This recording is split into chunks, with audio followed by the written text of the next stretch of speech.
Bismillah ar-Rahman ar-Rahim. Alhamdulillah Rabbil Alameen. Wassalatu wassalam ala Sayyidina Muhammad wa ala alihi wa sahbihi ajma'in. Assalamu alaikum, everyone. May peace be upon you. This is Edward Ahmed Mitchell, the Deputy Director of CARE National, welcoming you to a special late evening edition of CARE on Air, our live election coverage. I'm here with Robert McCaw, Government Affairs Director. Assalamu alaikum, Robert. How are you? Alhamdulillah, I'm doing very well. I'm happy with this breaking news. Alhamdulillah, yes. So we're gathered tonight, obviously, to just give a check-in with the community regarding the election, and we want to share the results of our exit poll. CARE conducted an exit poll of American Muslim voters to get an idea of how many Muslims turned out to vote today, and who they voted for, what the breakdown was. And this is very important information because it highlights presidential elections, and I dare say the increasingly important role that Muslims play in these presidential elections. So we're going to share the results of that poll, and we'll also talk a bit about the results that are trickling in around the country. But Robert, let's start with the exit poll. What have we got? Yeah, so we asked two primary questions. Did you vote in the presidential election? Just not today, but in the last couple of weeks with the early voting. And the second question was just asking Muslim voters directly, which presidential candidate did you vote for? So I'm going to go into the first one, so you have to hang out and hear the second portion. But in asking Muslim voters, did you vote in this election, 84% of our respondents said yes, they did. 5% said no, they had not. 11% refused to respond, which is really close to our post-presidential debate survey of Muslim voters, where in that survey, a high 80%, 92% said they intended to vote and would be turning out. When you call those same voters, were you able to make it? 84% said they did. Now, there's always some bias in surveys like this. People who go out and vote are with them to respond and say, yes, I did vote. But I think that these numbers are quite telling that there was a significant drive for Muslim voter engagement, civic participation in this election. 84% is a good number. I hope that holds true. Okay, alhamdulillah, that's good. So 84% participation, and then the results of who they voted for. Yeah, this is really interesting. So 69% of our respondents said that they voted for Joe Biden.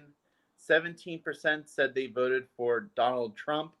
And 3% said they voted for a different candidate, a third-party candidate, which actually tracks nationally with other communities. Between 1 to 3% of Americans voted in all the states so far for third-party candidates. And again, 11% refused to answer. I actually think some of that 11% may have voted for Trump, not so much for Biden. So anywhere in those numbers, we have 69% voting for Joe Biden, 17% voting for Trump. The number could be a little bit higher when you factor in those refused to answer. So right, people may not want to admit that they voted for. But again, that actually tracks with past polling that CARE, ISPU, other groups have done, where we always find between 15 and 20% of Muslims vote Republican, and anywhere between 60 to 70% are voting for Democratic candidates. So again, these numbers really track, and what it says is that for the past couple elections, there's really been a baseline of Muslim support for whichever Democratic presidential candidate is running, just as there has been for Republican. When we went back to 2000, a lot of Muslim voters, some estimate 40, some estimate more than 50 or 60% were voting Republican, depending on how you break down the numbers, and also factoring in that African-American Muslim voters vote differently than their Arab and South Asian counterparts. But either way you count it, the majority of Muslims are actually now voting for Democrats. But that slide from the Republican Party to the Democratic Party has really stabilized at this figure of 60 to 70% for Democrats, anywhere between 15 and 20% for Republicans. Gotcha. All right, so we've got, the poll indicates 69% voted for Vice President Biden, 70% for Trump, number of refusals to answer, and 84% turnout among the Muslim American community. And tell us about the poll. What were the number of respondents, some of the margin of error, any information there? Yeah, so the number of respondents for the first question was 844, and I'm not doing the mental math that great right now, pulling out, but we had over 600 respondents for the second question. I haven't actually calculated margin of error yet, but anytime you get over 800, you're looking at around a 3% margin of error, maybe a 3.5, 4 max. So these numbers are actually pretty spot on in compared to past CARE surveys, surveys done by other groups. And I think it's a pretty good depiction of where the Muslim community was at this election. So 69% for Biden, 17% for Trump, 84% turnout. These are the kind of the numbers we were expecting from prior surveys. Gotcha. Okay, well, fascinating information, and it's good to hear that the Muslim community is turning out to vote in significant numbers, regardless of who they're voting for. Now, finally, Rob, before we let you go, do you want to give us a little political analysis of the results as they come in? Obviously, it's looks like it's way too early to kind of know where this thing's going to end up, especially given the number of outstanding ballots. But any political analysis you want to provide us? Yeah, I think about 12 hours ago, everyone was saying it was a shoo-in for Biden, and now it's really coming down to a nail-biter.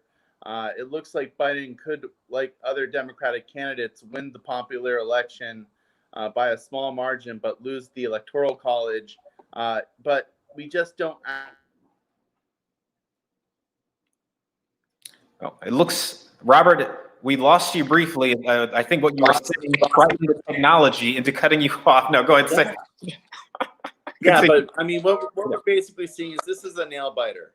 And because there are so many outstanding mail-in ballots that are still being counted, there's at least 60,000 more ballots in Wisconsin that won't be counted until 5 a.m. There's a lot of ways Pennsylvania could still break.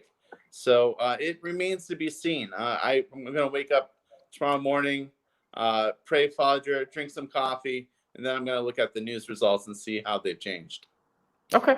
Yeah. So we'll wait and we shall see what the results are. Inshallah, we knew it would take time, and it looks like we might be in for a long night and a long few days, but we shall see. Inshallah, what happens and how the vote comes in, and no matter what the result is, CARE will be here and ready to continue the struggle for justice. No matter who the president is, no matter who controls Congress, the work will continue. Inshallah, and so no one should be.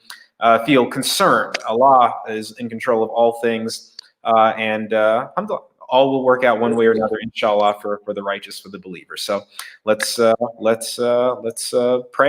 and hope for the best. Yeah, whatever that is. All right. Cool. All right. Assalamu alaikum. Thank you, Robert. Well.